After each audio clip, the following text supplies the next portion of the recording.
Janeiro de 2020 foi o mês mais chuvoso da história de Belo Horizonte. O recorde trouxe tragédias que assolaram a cidade e causaram 13 mortes. Em Minas Gerais, a situação não foi diferente. Centenas de municípios declararam situação de emergência por causa das chuvas e 64 mortes foram registradas entre janeiro e março em todo o estado. Um dos episódios mais marcantes do período chuvoso do início de 2020 aconteceu no dia 19 de janeiro, quando choveu 102 milímetros em apenas 4 minutos. O volume, que significa que choveu 102 litros por metro quadrado no período, deixou um rastro de destruição na cidade. Um dos pontos mais prejudicados foi a Avenida Tereza Cristina, que liga o Barreiro à região oeste de BH. O fenômeno sem precedentes foi chamado de chuva de 1000 anos e levou a Prefeitura de Belo Horizonte a criar um comitê de crise para lidar com as consequências das próximas chuvas. No dia 28 de janeiro, uma nova tempestade de proporções parecidas atingiu a capital novamente e causou estragos. O prefeito Alexandre Calil, do PSD, chegou a transferir o gabinete para a central de operações da cidade. Qualquer cidade do mundo não resiste a 183 milímetros de chuva em 3 horas. Nenhuma cidade do mundo resiste ao que foi feito ontem em Belo Horizonte. Isso tem que ficar muito claro. É o maior desastre dessa cidade em 120 anos.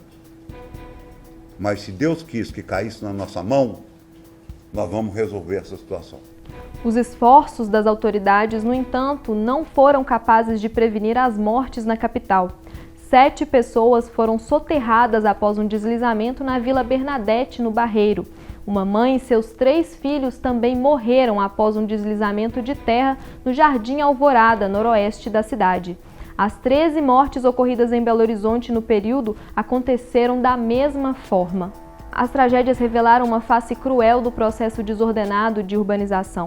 A Defesa Civil interditou 32 imóveis no Vila Bernadette e 35 no Jardim Alvorada por risco de deslizamento e desmoronamento. A família vítima nesse bairro teria voltado para a residência para que a mãe pudesse preparar o jantar dos filhos. Um dos moradores do Vila Bernadette, Edil de Assis, de 58 anos, relatou o drama de morar na área de risco. Se dependesse de mim, não morava aqui mais não, porque a rua ficou triste, né? Porque tudo amigo da gente. A gente viu eles crescendo aqui, não saía daqui de casa, tudo conhecido. Então a gente fica meio chateado, né? Meio não, completamente, né? Quer dizer, a vila não é mais uma mesma vila, aqui está parecendo uma cidade fantasma.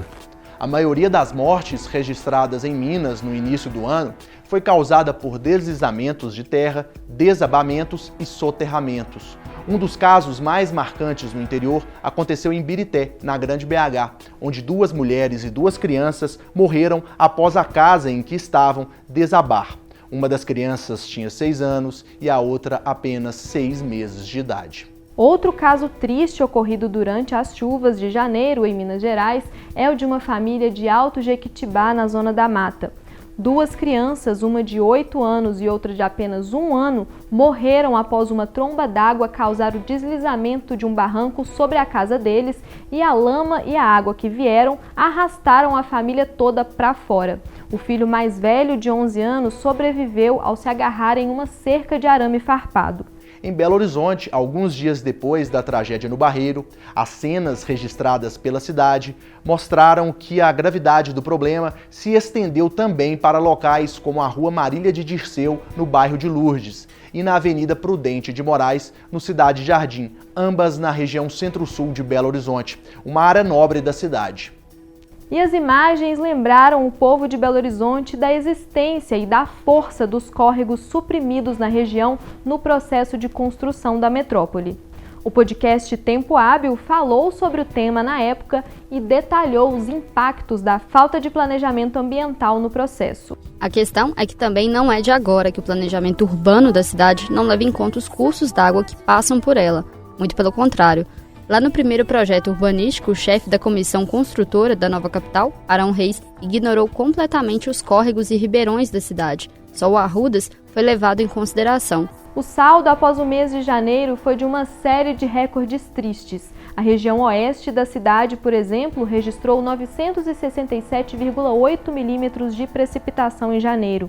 O valor é quase o triplo da média histórica para o mês. Em 3 meses, Belo Horizonte atingiu a expectativa de chuvas para o ano todo. Ainda durante as chuvas, a PBH apontou a necessidade de obras de recuperação em mais de 1.000 pontos da cidade.